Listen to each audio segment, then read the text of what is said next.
Salam untuk kita semuanya, berjumpa lagi dengan saya di channel Aritela Tutorial, tempat kita untuk berbagi informasi seputar informasi pendidikan dan informasi guru, serta informasi lain yang ada hubungannya dengan pendidikan dan guru. Pada kesempatan ini, perkenankan saya menyapa Bapak Ibu Honorer Tanah Air yang selalu setia melaksanakan tugas untuk mencerdaskan anak bangsa, tentunya tanpa menelalah. Saya yakin Bapak Ibu selalu dalam keadaan sehat walafiat. Pada pertemuan kali ini, pada video ini, saya meneruskan satu informasi penting untuk segera dipersiapkan oleh Bapak Ibu Honorer menjelang seleksi P3K 2022. Jadi di sini ada 3 komponen data penting untuk P3K 2022. Simak videonya, jangan ketinggalan informasi. Dan bagi Bapak Ibu yang baru menemukan video melalui channel ini, dukung dengan cara like dan subscribe, share dan komen, serta nyalakan tombol notifikasinya supaya semua informasi yang disalurkan melalui channel ini selalu update di layar Bapak Ibu. Tanpa basa-basi lagi, langsung pada informasinya. Melalui seleksi P3K 2022, status kepegawaian guru honorer dan tenaga non-ASN lain bisa berubah menjadi ASN asalkan memenuhi syarat-syarat yang ditentukan pemerintah. Mengapa pendataan guru honorer dan tenaga non-ASN di lingkungan pemerintah mesti segera dilakukan?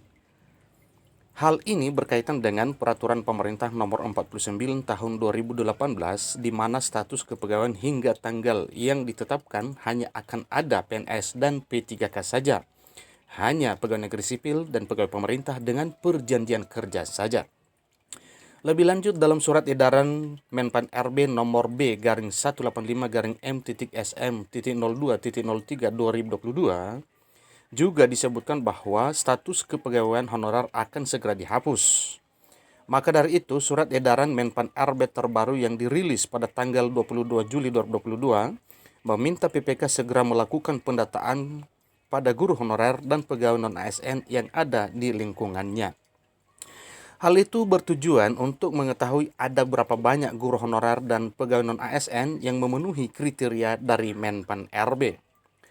Bagi yang memenuhi syarat dan kriteria ditetapkan, Menpan RB memberikan peluang untuk ikut serta dalam seleksi P3K 2022 mendatang.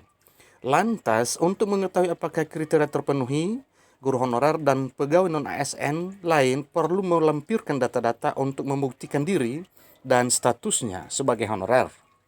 Setidaknya ada 3 data utama yang diperlukan untuk bisa mengikuti seleksi P3K 2022.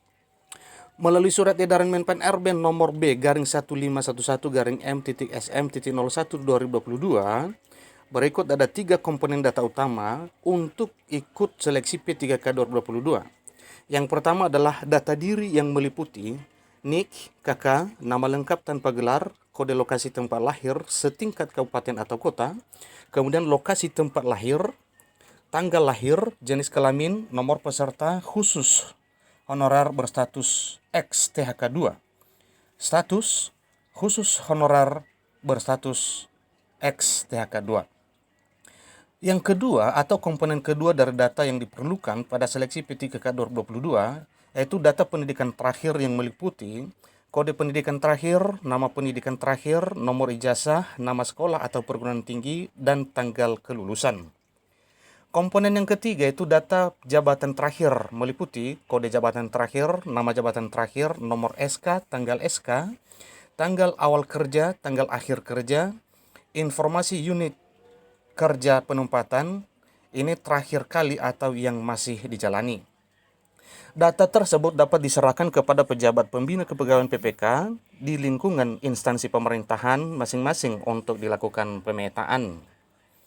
Menpan RB mengimbau para pejabat pembina kepegawaian untuk segera menyampaikan data pegawai non-ASN yang ada di lingkungannya paling lambat pada 30 September 2022.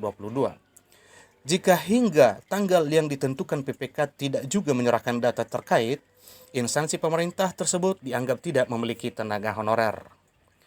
Hal ini tentu akan berdampak pada guru honorer dan pegawai non-ASN yang ingin diangkat menjadi ASN. Tanpa data-data tersebut, kesempatan menjadi ASN lewat P3K 2022 bisa gagal. Nah, demikian informasinya Bapak Ibu tentang 3 komponen data pada seleksi P3K 2022, yang mana 3 komponen data ini harus dipersiapkan oleh Bapak Ibu honorer menjelang seleksi P3K 2022. Demikian informasinya, semoga informasi ini bermanfaat bagi kita semuanya. Kurang lebih dalam penyampaian saya mohon dimaklumi. Sampai ketemu pada video berikutnya. Terima kasih.